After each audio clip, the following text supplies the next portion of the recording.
Hello, everyone. Welcome to Lost in the Real. And today we are going over a new Netflix film called The Devil All the Time. And if you watch this movie, the devil might just get inside of you.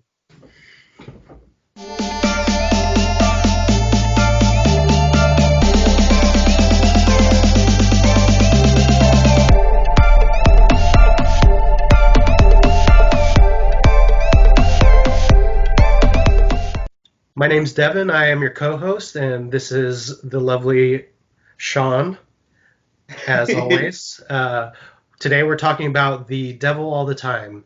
This is a character-driven Southern gospel that spans over generations and different families that delve deeply into the strengths and failings of faith and their interconnectedness with delusion and violence.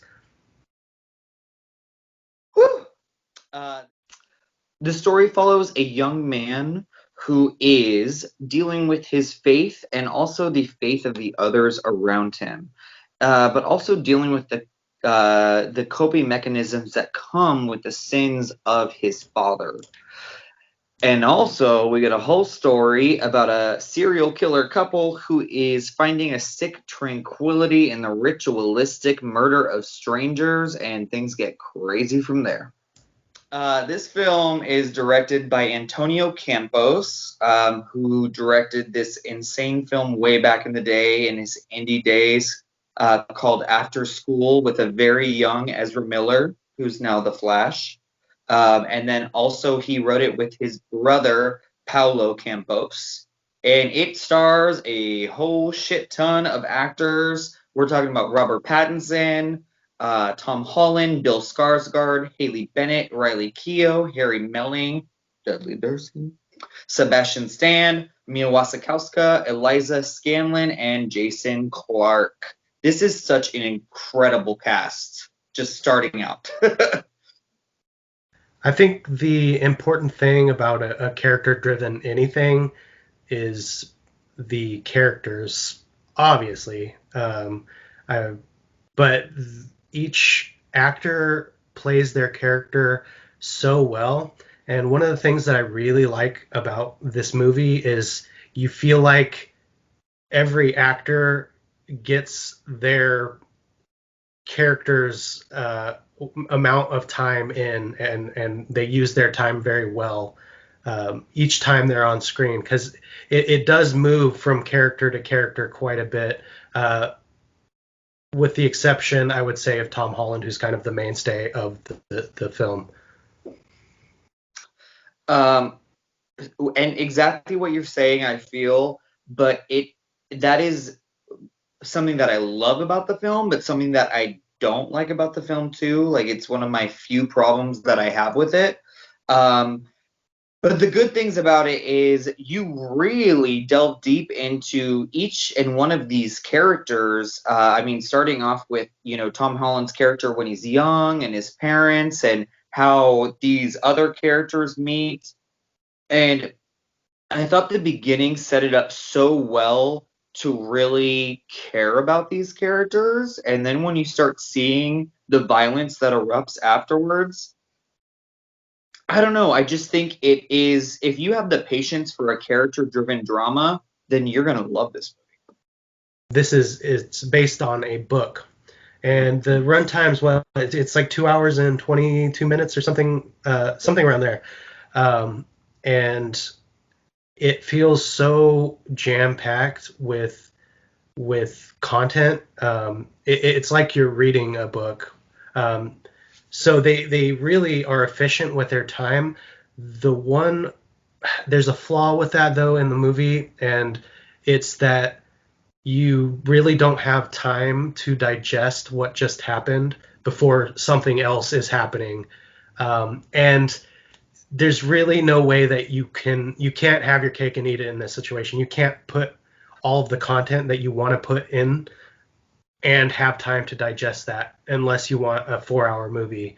I think between the two, choosing, having a little spacing, a little better spacing, and having the content you want in there, I think they made the right choice. But in and of itself, it just is a problem of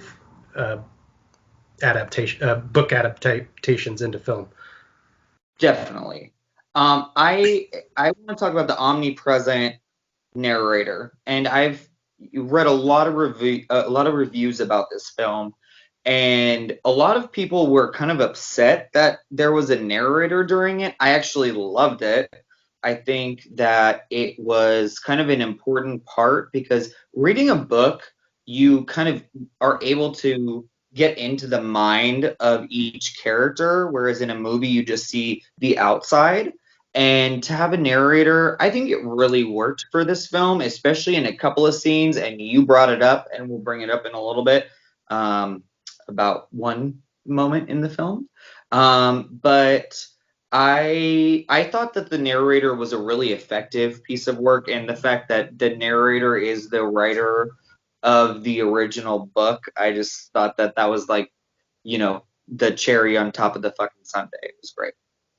Which gives it the narrator gives it a little charm that only an author would have the eye for, because he wrote the book. So I think he definitely wanted to set a certain mood with it, and as him being the narrator, he was pretty successful in that. Definitely. I think he had that like dirty, gritty, Appalachian kind of like there's like this feeling like of like a old weathered man narrating this story, about backwoods people, and I thought it was perfect. I loved it. So I also, and the stories are nothing alike, so I'll just put that out of the way. But the atmosphere of this movie and this music, the music in it, is very reminiscent of "Oh Brother, Where Art Thou." I even feel like the um, the filters that they were using for the film was pretty reminiscent of "Oh Brother, Where Art Thou" as well. Maybe it's just because they're both kind of Southern gospel type.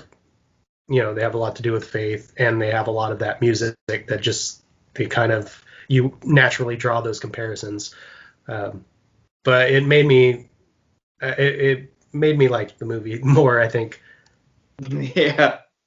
I thought the music was very simple for the most part, but extremely effective. And every time something happened that like needed to be like, whoa, like the music was there for you. Like just even like little like piano clicks, like boop, boop, like it was very effective. I loved it. I want to talk about the story a little bit more. What I've kind of thought about is, this story about the sins of our fathers, and you know, I don't know how to delve deeper into this movie because it is so insane. But just like the characters and like who do you think the hero is? Are there any redeemable characters in this film that we can talk about? I mean, I feel like this is pretty obvious, but I think Tom Holland would be the only really, him and his stepsister, I think, are really the only real redeeming characters. No, sorry, I take that back. His surrogate parents are pretty kind and beautiful people, but everybody else is pretty shitty. I think everyone's horrible. um, I even think like Tom Holland is not a redeemable character in the necessary sense of uh, like a good person, but he has redeemable qualities, and he is the hero of the story the anti-hero of the story. Um, but you understand why he's doing what he's doing, whereas everyone else is just they are fucked in the mind. That's how I feel. Like they are so far up Jesus's butthole that they are like they're delusional. And the scene when Robert Pattinson is going off about the delusion. Delusions! That really is what this movie is about. It's about people taking faith and finding what they need from that faith. And it's frightening, and it's people find power from it. But Tom Holland finds the strength from it from his father, but he's also dealing with the hurt from it as well. It's such a complicated film. I think that going with the themes of the Bible and religion, the seven deadly sins, right? And I guess Tom Holland's driving sin would have been wrath and pride too. I would say, but wrath definitely, especially when it had to do with one of the other characters. And Robert Pattinson, I think, he's a pretty self-righteous prick. So pride probably. Robert Pattinson is really of note in this movie. I mean, everybody did a phenomenal job, but he is this like slimy, self-righteous young pastor. But wow, he made me like kind of sick to my stomach. He made me sick to my fucking stomach. I like those movies, like the times when you're watching a movie and you just want to strangle a motherfucker. Like I wanted to kill him, and what he did to that girl, I just made me so angry. I want to give it an A minus, but okay, so this movie is just so good, and it connects with you on a deep level. I believe the message is there, and the message is clear, but the time is it's a factor. It's a big factor too. So I will give it a B plus. The pros are it's such a long list of pros, but there's just a big big con, which is you just need more time with the story. I think that this movie is absolutely incredible. Everyone needs to watch it. It's also like a cup of tea for me. Like, I love this kind of stuff. I love gritty, dark, character-driven dramas. This is just right up my alley. I do feel like it does have some qualms, like Devin has brought up. I think that it should have been either a longer film or it should have been a Netflix limited series.